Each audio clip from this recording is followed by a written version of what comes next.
Roy, there hasn't been a lot of time for Ruben Amorim to put in all the changes that he'll want to see from this Manchester United side. Did you see what he will want to do in the future? Yeah, well, we saw obviously the shape of the team. That's the way he's going to go. But you still have the same players out there and the same problems. And we talk about leopards and spots. The issue with United over the last year or two: lack of goals, lack of quality in the second half. We're looking at Ipswich, who haven't won all season at home, and they looked a better team. And if any team was going to win, you felt Ipswich were going to win it.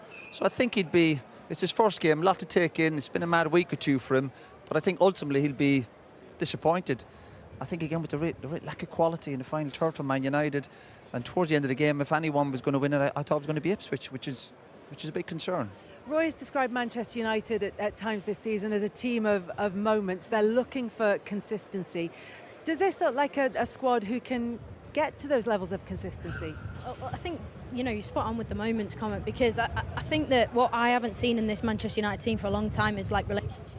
Players that combine well with each other, players that create things, off the cuff, but also by design as well. And they've got a manager in now who's got a record for design. He's got this system that he believes heavily in, that he wants to bring to Manchester United. We saw it this evening. Did it work? No, because they didn't win. And ultimately, I think what Ruben Amorim wants to be doing is he wants to be winning whilst learning on the job with this group of players. Did he have his best available 11 out today? No. But I think we have to give huge credit to Kieran McKenna and Ipswich, because I thought that the way they played, it was exceptional at times. I thought they were brave, that they didn't let the heads drop. And I think ultimately they showed Manchester United, how it looks to be a team that's connected. We will look at Ipswich in more detail, because it was a really, really good performance from them, and we'll talk more about the influence that Kieran McKenna has shortly as well. But in terms of Ruben Amorim and the stamp that he wants to put on Manchester United, and the problems that he has to solve, is goal scoring the biggest one, Jamie? Yeah, of course they've not got enough goals. They've got quality in the team, but there's a lot of problems you have to solve. And I'm already fed up talking about this system that he's going to employ. I am. It's because day one, Jamie. But Kelly, this is the players that are in this system right now are not going to be the players in the future. You're not going to see Johnny Evans as a left side centre back. You're not going to see Mazraoui. You're not going to see the two wing backs probably, who obviously they're both opposite footed and they're playing on that outside. Is that midfield going to be Casemiro and Eriksen? Of course it isn't. So you're going to try and analyse it. It's almost pointless, because the system is going to change, because the players are going to change and the personnel, and then they're going to look better. In a way, the best thing that can probably happen is not get fooled by these players right now, because after 2 minutes we're looking and thinking, wow, the Messiah's here, everything's going to change, look how good they look. But then they became their true self in the end, and they see that the quality isn't there.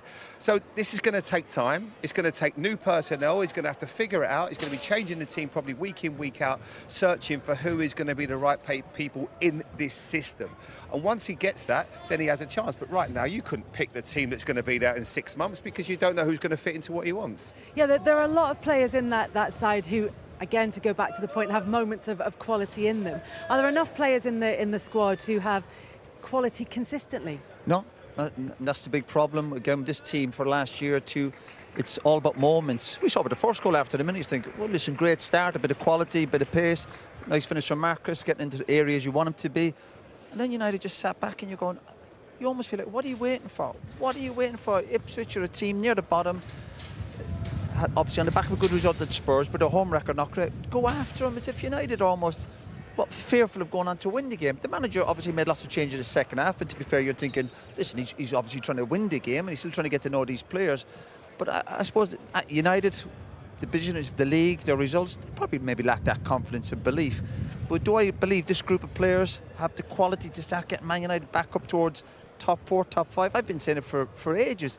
Absolutely not. The evidence isn't there. And again, today we come down, you're thinking new manager, new bunks and all this, and it's all very positive. But then when the game starts, and it's the same old stuff. Yeah, exactly. Very predictable and really lack of quality. And again, what we should say is this isn't on Ruben Amorim, who's taking charge of his first 2 game, or 3 days, who is Kelly. also, Jamie, on his way over to talk to us. But he's had 2 weeks he's been in the job 2 weeks, but you've got to remember, everyone's been away on international duty. This is going to take time. He's under no illusions, but the good thing is he's going to learn about the players week in, week out.